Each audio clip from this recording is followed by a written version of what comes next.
Se podría partir de bastante atrás. Si fuéramos a aquellas famosas líneas del Génesis que emitían pues, lo que se ha solido interpretar como un mandato de dominación, ¿no? Creced, multiplicaos, ocupad la tierra, dominad a los animales, tendríamos ahí como uno de los arranques en nuestra cultura de un proyecto de dominación que ha salido mal.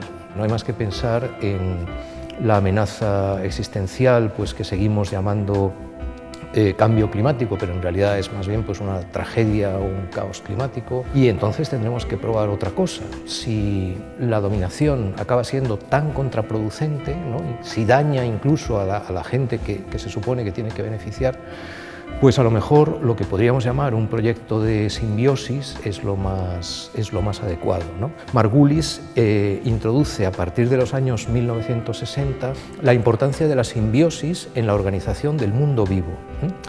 La complejidad en la biosfera terrestre, de la cual formamos parte, ¿no? Todos los seres humanos, la complejidad en el mundo vivo de nuestra Tierra se crea fundamentalmente por simbiosis. Ese mejor conocimiento biológico acerca de la simbiosis nos permite también tener una visión del mundo, una concepción del mundo mucho mejor, ¿no? Todo lo que está por encima se forma por simbiosis de esas bacterias y arqueas, ¿no? Y también las células con núcleo, las células eucariotas, son simbiosis de bacterias ancestrales a partir de la cual se han ido superponiendo niveles de complejidad. Vernos como holobiontes en un planeta simbiótico, que es una fórmula que aparece varias veces en el libro, nos sitúa, digamos, poniendo las bases para una cultura mucho mejor que la que ahora prevalece. En vez de una cultura de la dominación, pues avanzar hacia una cultura de la simbiosis, ¿no? Y en el libro pues trato algunos de los aspectos éticos, ético-políticos, habría que decir, aunque en este caso pues es más ética, así en las raíces, ¿no? De esa posible cultura nueva.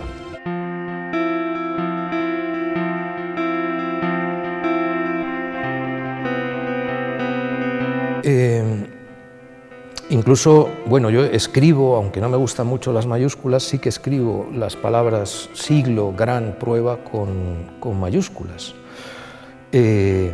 ¿Por qué? Pues porque estamos en una situación histórica absolutamente excepcional, ¿no? No llegamos a darnos cuenta de hasta qué punto es una situación excepcional, extrema, ¿no? Emergencia, decimos, ¿no? Emergencia climática, emergencia ecosocial, también emergencia social. Hacemos frente a circunstancias que son inéditas, no ya no sé, en la historia de un país, en la historia de Europa, en la historia de la cultura judeocristiana y occidental, ¿no? Sino en términos de historia de la especie. Nunca hemos hecho frente a cosas tan gordas, ¿no? Como las que tenemos ahora enfrente, ¿no?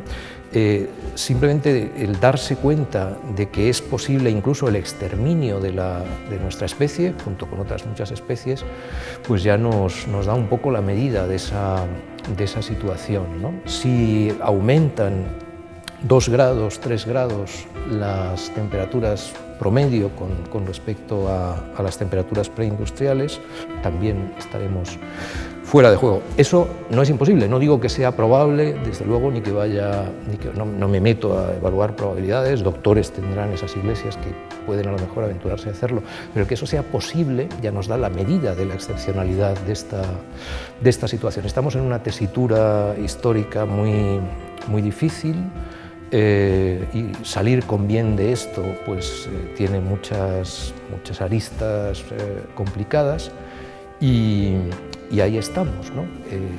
Tratando de evitar las peores posibilidades, las peores opciones en este siglo de la gran prueba.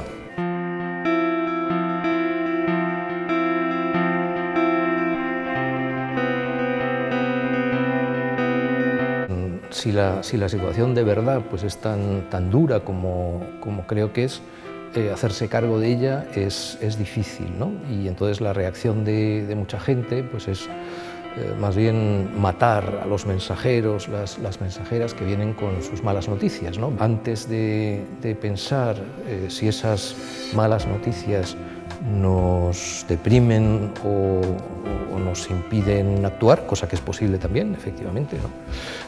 Tenemos que intentar calibrar cuál es nuestra situación real y luego, una vez pues, tengamos una imagen lo más cabal que podamos, lo más acertada que podamos de eso, pues vamos a ver cuáles son nuestras opciones de acción. Entonces intentamos hacer las dos cosas, dar pues, esa visión de conjunto, aunque sea tan sombría, pero bueno, yo creo que es lo que nos toca.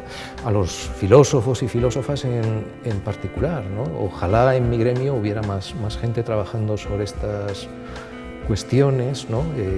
Platón decía en alguno de sus diálogos, decía que los filósofos tenían que ser sinópticos, ¿no? Tratar de tener una visión de conjunto. Nos faltan, ¿no? en esta cultura nuestra tan fragmentada, tan distraída, tan desatenta en los varios sentidos de la desatención, nos hacen mucha falta esas visiones de conjunto ancladas en buen conocimiento, el mejor conocimiento del que dispongamos, ¿no? Y después de eso vamos a hacer todo lo posible, claro, por evitar esos escenarios peores. La tradición de la que vengo yo, ¿no? Con pensadores como Manuel Sacristán o Paco Fernández Güell, la política se entiende como ética de lo colectivo, ¿no? Entonces, por esa vía también. Pero bueno, este es un libro más bien de trabajo en los fundamentos, desde la idea de que si tenemos mimbres para construir cestos de visión del mundo, de cosmovisión, mucho mejor que la que ahora prevalece.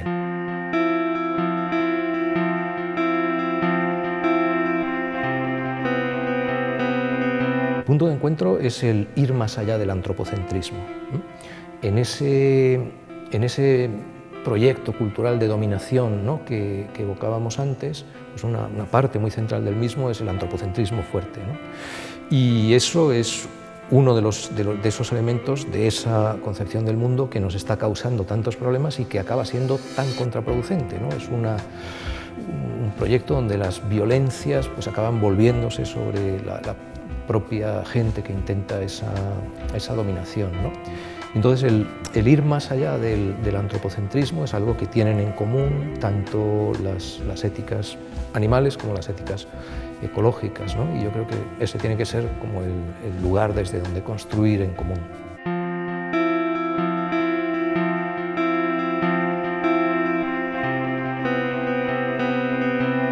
Creo que hay un camino, ¿no? Este de la intervención positiva en la naturaleza que no está bien pensado, ¿no? Que no es un buen camino, ¿no? Porque digamos, presupone una especie de poderes demiúrgicos, taumatúrgicos, si se quiere llevar muy lejos, ¿no? Si se trata solamente, como explico también en ese texto, en situaciones en las cuales yo puedo ayudar a un animal que en ese momento lo está pasando mal, por supuesto que sí. Quiero decir, eso es pues elemental. Yo cuento también así como de anécdota, pues que uno de los momentos así mejores de mi vida fue uno en el cual pude salvar de la muerte a un tejón, ¿no? Estando cerca de la granja, ¿no? en la vertiente norte de la sierra de Guadarrama, pues un coche que venía rápidamente por una carretera rural y un tejón que se pone a cruzar muy despacio, con mucha pachorra, la carretera justo en ese momento. Iba a ser atropellado, o sea, la ruta de colisión estaba clara. Poniéndome a mover los brazos y dar saltos, el coche me ve, frena y al tejón le da tiempo para cruzar la carretera. En fin, de las mejores cosas que seguramente he podido hacer sin haber podido deliberar tampoco para algo así, porque sucede en fracciones de segundo, claro, ¿no? Si uno se encuentra en esa situación o si pasa al lado de un charco y hay un escarabajo que se ha caído, lo humanamente decente es ayudar al escarabajo, ¿no? Sin duda, pero eso, pensar que nosotros podemos llevar ese tipo de intervenciones al conjunto de la biosfera, el funcionamiento de la biosfera, es pura hubris, ¿no? Es una sobreestimación, ¿no?, de las capacidades humanas en un nivel que es muy contraproducente, ¿no? Y por eso pues creo que es un camino por el cual no hay que ir.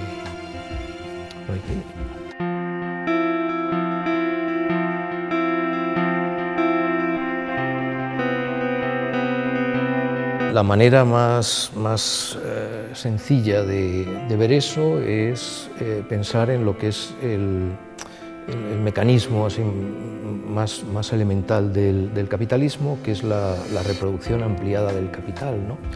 Es un sistema en el cual hay una compulsión muy fuerte interna a crecer, que viene de la mano de esa necesidad de, en términos así muy cotidianos, de efectuar ventas y reventas con beneficio, ¿no? Entonces, eso, que en términos macroeconómicos, pues desde una visión más o menos marxiana del asunto, pues llamamos valorización del valor, es decir, un valor de cambio que necesita crecer, que necesita añadir algo constantemente a sí mismo para que el sistema funcione, es lo que nos pone en marcha, es un proceso de autoexpansión que lleva a las sociedades industriales a chocar contra los límites biofísicos del planeta Tierra. Y en ese choque solo podemos hacernos daño, y hacer daño, claro, a muchos más seres vivos en el proceso.